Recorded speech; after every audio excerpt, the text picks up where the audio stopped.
This is the 5 tips for finding real estate investing friendly realtors. 5, 4, 3.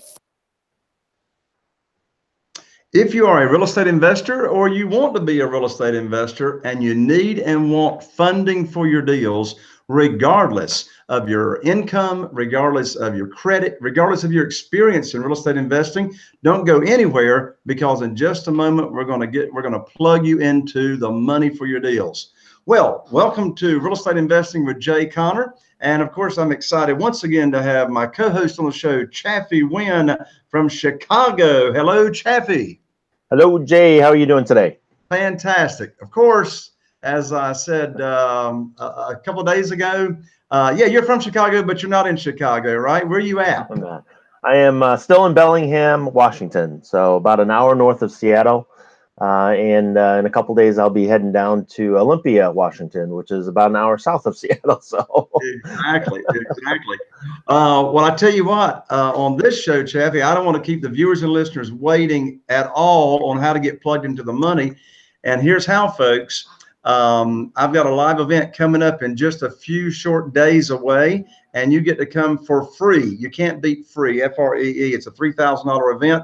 I'm going to plug you into the money for your deals at the event. Again, regardless of your credit, experience, or your income, we're going to have private lenders at the event that you can network with. And so, Chaffee, I'm going to give out the website, and then I'd like for you to take just a moment and give an overview of why else people want to come to the event. The website is www.jayconner.com, right here on the video, / all in lowercase, money podcast. All right. So you want to go right on over there to that website when we finish up the show here. So Chaffee, give them some highlights at the live event. And of course, you're going to be there yourself as well. yeah, absolutely. And I love going to your events, Jay. And I think there's so many things that makes your event so unique and special compared to everyone else's. And we've talked about some of them in the past. So today I want to actually talk about how you actually have your office manager there. Carol Joy is there. You also have your team members come. So a lot of these other 3-day, 4-day boot camps or whatever, it's just the speaker and the back of the room staff that's helping to process paperwork or something. You actually bring, like you said, your private lenders so that the students can ask questions of those private lenders of how you found them, what you did to convince them to become your private lender, and the details of all that kind of stuff. You bring your contractor, you bring your designer, you bring sometimes your acquisitionist and your realtor. You have them in a panel so the students can actually interact and ask these questions of, Jay, how'd you hire this person? How'd they find you? How'd you work with them and train you? So, if you want to build a team, a power team like Jay, you need to come to this boot camp, because you're going to actually meet Jay's team, not just some random people that he found off the internet. This is the people that do your business, and you share that with them on the 3 days. In addition to covering obviously how to do real estate from beginning to end, how to get the money, right? How to find it, how to sell it, and how to automate the entire business. So the fact that you're there with your entire team is so powerful that, like I said, people need to get there so that they can start asking those questions and start building their own team. Exactly. So, folks, go right on over after we finish the show today. In fact, on today's show, we're going to talk about how to find your real estate investor friendly realtor. We're going to start talking about that in just a second. Very, very important relationship. And at the live event, you'll actually I have a panel session with my team on the stage, and my realtor will be there, and you will really go into depth as to how we work together, how I get all my comps for free in same day that I request them when I'm looking at a property to buy, and etc. So again, it's www.jayconner.com / money podcast, all in lowercase. So Chaffee, let's go ahead and jump in on for today's show. When we were visiting earlier, we decided we would visit today and give 5 very powerful strategies that I use. And Chaffee, I know you've used the same strategies as well, because folks, if you're new to the show, I've been doing the business for 15 years. I'm known as the private money authority because when I was into it for 6 years, I got cut off from the banks with no notice. And y'all remember what was going on in 2008, 2009. And so with the private money, I got turned on to that, got over $2 million in less than 90 days. And so I'm going to go dive deep at the live event on exactly how I did it and how I still do it and how you as the attendee can do it as well. But Chaffee, we decided that we're going to share these 5 powerful strategies on how to locate a realtor that you want to work with. And the first thing that just came to mind, Chaffee, was the time to locate the realtor is prior to looking at deals, prior to looking at property information sheets and trying to analyze a deal. And you don't even know what the real value of the property is. I mean, right? You know? Right. And you know what I'm going to add to that real quick, Jay, is that sometimes investors feel like realtors are their competitors, or that they don't need a realtor because they're looking for properties that aren't listed. And I think that's just the wrong mindset. You know, you want to have a good realtor is worth their weight in gold and then some. So you definitely want to find a good realtor to work with. And we have some criteria that we're going to go through, like you said, how to find them and what questions to ask them and everything too. So, yeah. You know, so it's so important to have a good realtor, not only just for comps, only to buy and sell properties as well. Absolutely. So we're going to cover on this show how to find them.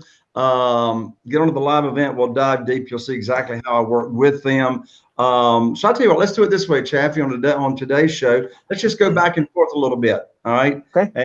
And, I interrupt you and you interrupt me. Sounds we're good. talking about each one.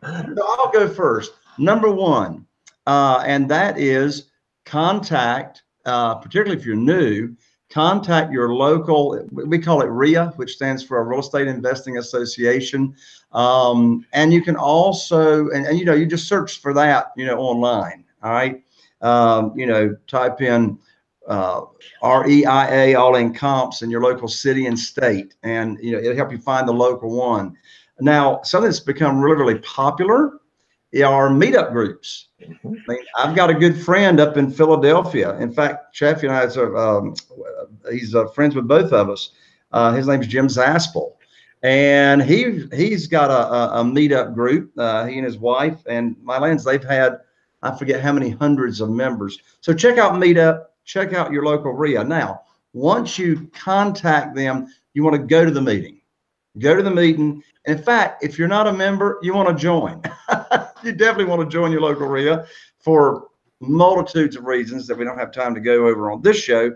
But you want to meet the people that run the RIA. Okay. Of course, you want to network with everybody. But when you're looking for a referral or recommendation on what realtor to work with that, you know, likes working with real estate investors, the people that run the RIA, the president, the person in charge of education, and et cetera, they're going to know. They're going to know the area, and they're going to be able to refer realtors to you. In fact, you will probably meet a realtor or more than one realtor at the meeting, because a lot of them, you know, sometimes join the local real estate investing association. You know, talk to the organizer of the group. You know, what do you think, Chaffee? Yeah, absolutely. And what I was going to say is that another reason that you want to talk to the organizer of the group is chances are they know who's real and who's not.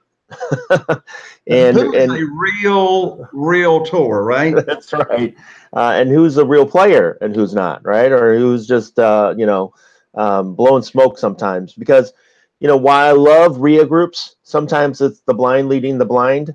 So you got to be real careful when you attend RIA groups on who you're networking with, who you're talking with. There's a lot of people that just like to talk. They've been to, I don't know, a gazillion trainings, and they've never done a deal, right? Only because they've been to 1,000 trainings, they think they know everything. So, right. So the person running the RIA, though, chances are they know who's the player, and so that's the reason why you want to contact them and ask them for referrals. Exactly. You go ahead and take number 2, Chaffee. I'll chime in if something inspires me. Yeah, so number two, I think is something that not as many people do, and we know, Jay, that it's a very powerful technique or strategy used, which is contact your local landlord association.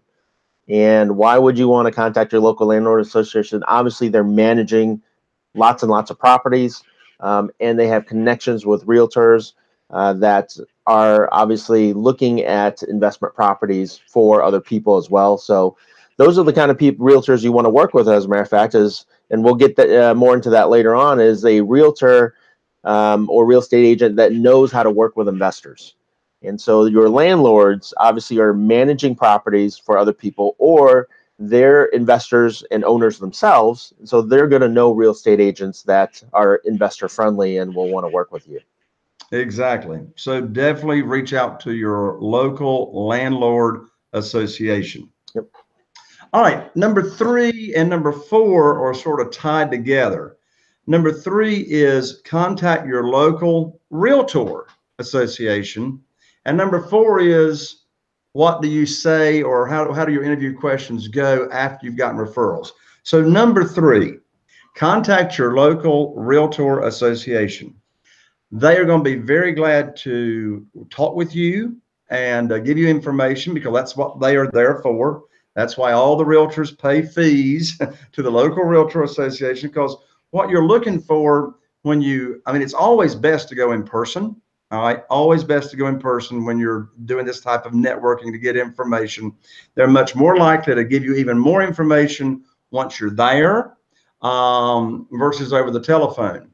And be respectful of people's time. Just don't walk in the door and start asking, well, hey, I'm looking for referrals of realtors that would, that are working with real estate investors.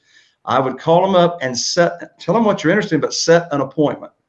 Set an appointment, respecting their time to go in and see them. And so, no big tips on what to say. It's common sense. When you're there, you are a real estate investor. You're looking for referrals of realtors that they know that they work with real estate investors, or any realtor that they would recommend. They know, the realtor association knows who's doing deals. Right. They know who just has a license versus actually getting listings and et cetera, et cetera, et cetera. So anything else on that, Chaffee, before we start talking about, okay, now once you have the list, you contact the realtors, and what are we going to ask, or what you should ask the realtors? Yeah, just real quick is the goal when you're going to these landlord associations or realtor associations is to build relationships. It's really not just, who can I use, right? It's really not just take. It's, who can I build a long-term relationship that is mutually beneficial, where, I can buy and sell deals through them, so they're going to profit, and they're going to help me buy and sell deals, so, I'm going to profit. And so it's always a two-way street. It's a give and a take. It's never just a take. So keep that in mind when you're going and talking to these individuals. Absolutely. So definitely contact your local realtor association. Now, number 4 strategy is, what types of questions would you want to say, and what would that conversation sound like when you contact this list of realtors that you've been referred to? And chime in with me here, Chaffee, as things come to mind. One of the first questions that first, this is not an interrogation, okay? Actually, I don't even want to call it an interview. This is a conversation, a very friendly, very warm conversation. Obviously, you introduce yourself, you let them know you're a real estate investor. And this next phrase is very, very important. It ties in with what Chaffee just said on building relationship. And the reason you're calling the realtor is that you are seeking to build a long-term, these are the exact words, you're seeking to build a long-term relationship with a realtor that, we can do a lot of deals together. For example, my realtor, we've been doing business together for 14 years. All right.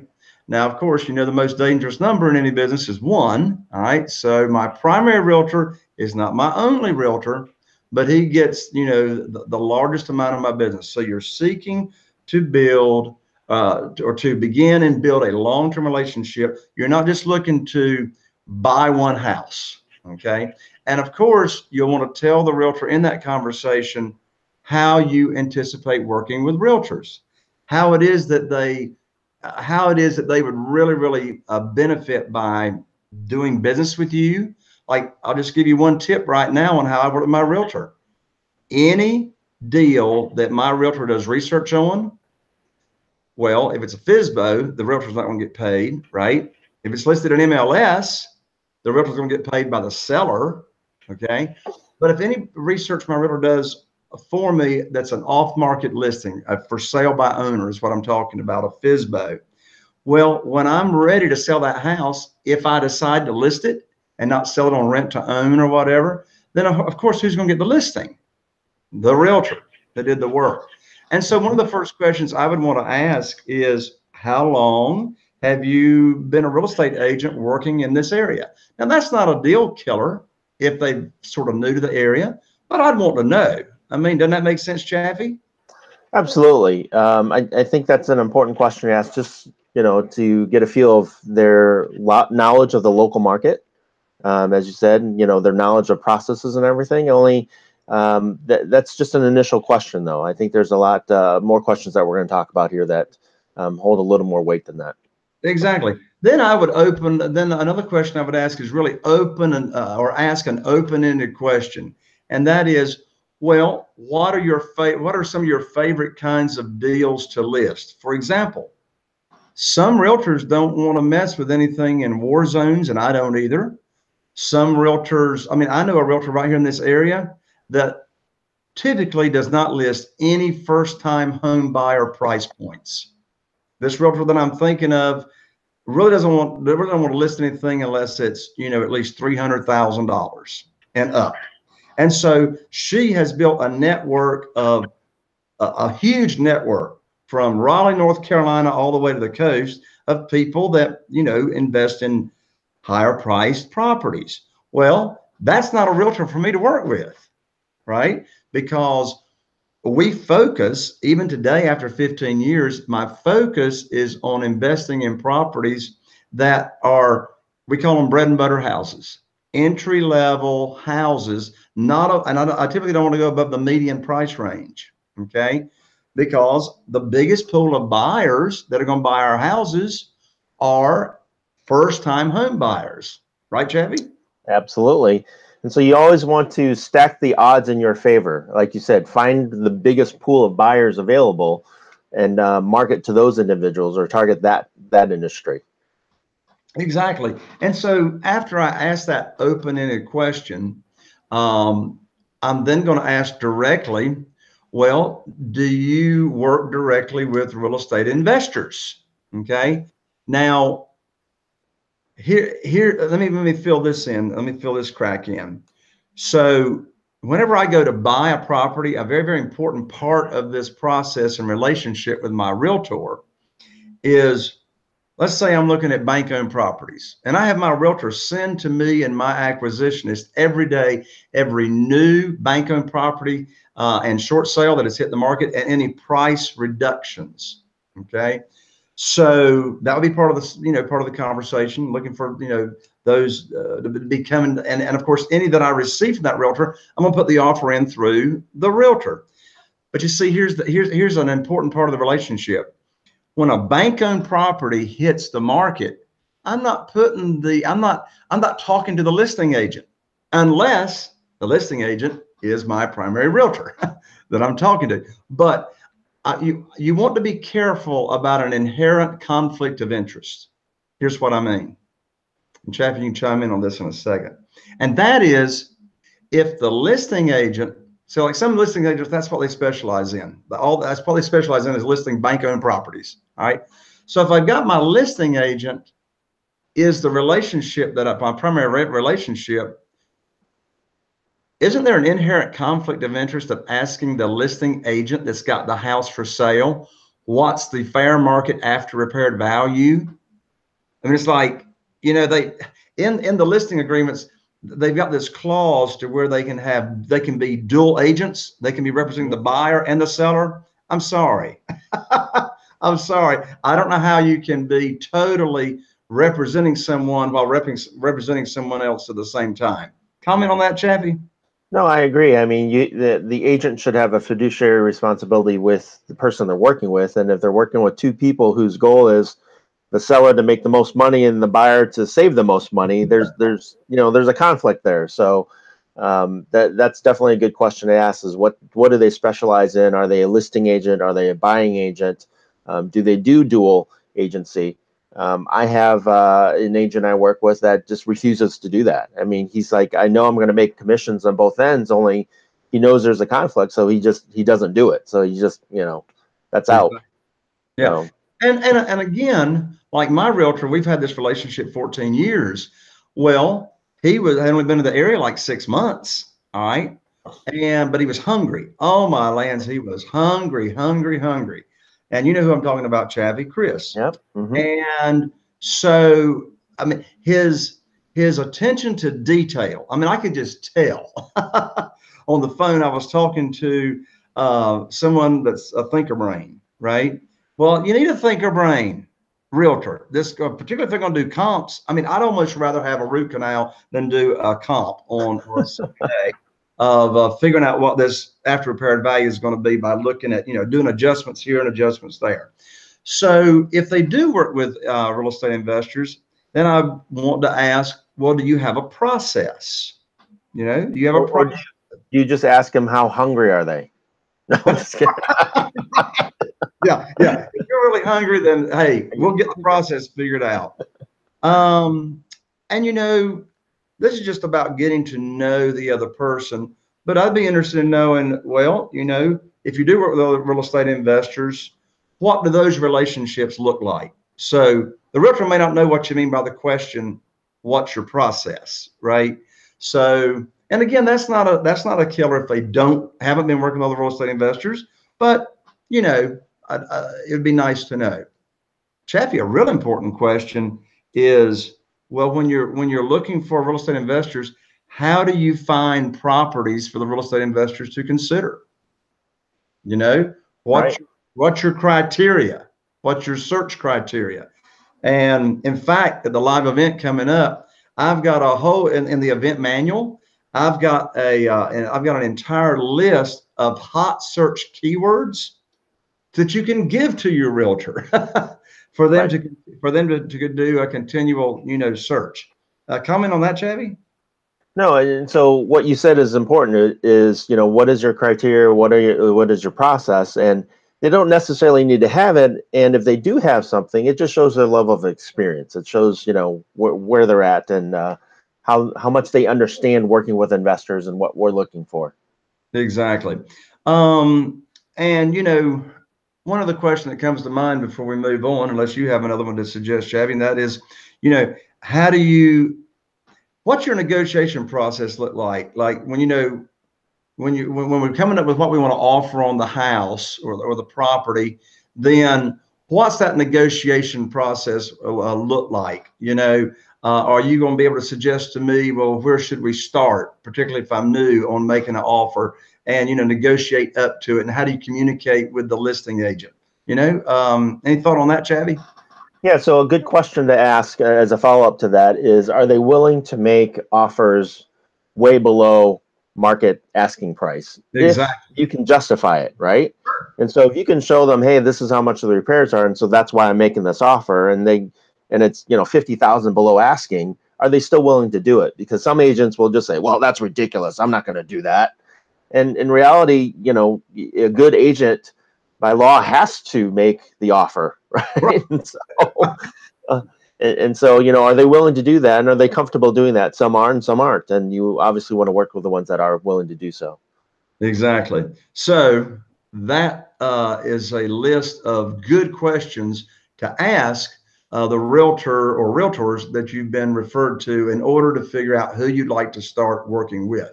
I have one more that I think, again, it's not a deal breaker, although it just shows their level of experience. working with investors is, do they own investment property themselves? Exactly. If they're an investor themselves, they, again, have a different mindset than just somebody that's an agent working for commissions. So, right. Okay. All right. So that's a wrap for number 3 and number 4. And Chaffee, why don't you wrap up the show with tip number 5? And I think this is an important one that other people, again, don't really think about sometimes is, there are a lot of investors, local investors already in your market. And if you have a scarcity mindset that tells you that, hey, if I have a good real estate agent, I'm going to keep him to my chest and I'm not going to share him with anybody, right? And what we know, Jay, is that if you're a successful real estate investor, there are so many properties available out there that a lot of the really successful people are willing to share those contacts, willing to share that information. So who is actually doing deals in your market? Who is actually successful in your market? And, network with that individual to see if they're willing to share what realtor or real estate agents that they're using, because chances are they're using 2 or 3. And there's enough deals out there that they know that if you find a good deal, you might call them up and partner up with them. So it's a win for everybody. So ask your local real estate investors that are actually doing deals, that are working deals, that are players in your market, and see who they're using. Exactly. All right, Chaffee. Well, we are out of time for this show. So parting comments before we sign off here.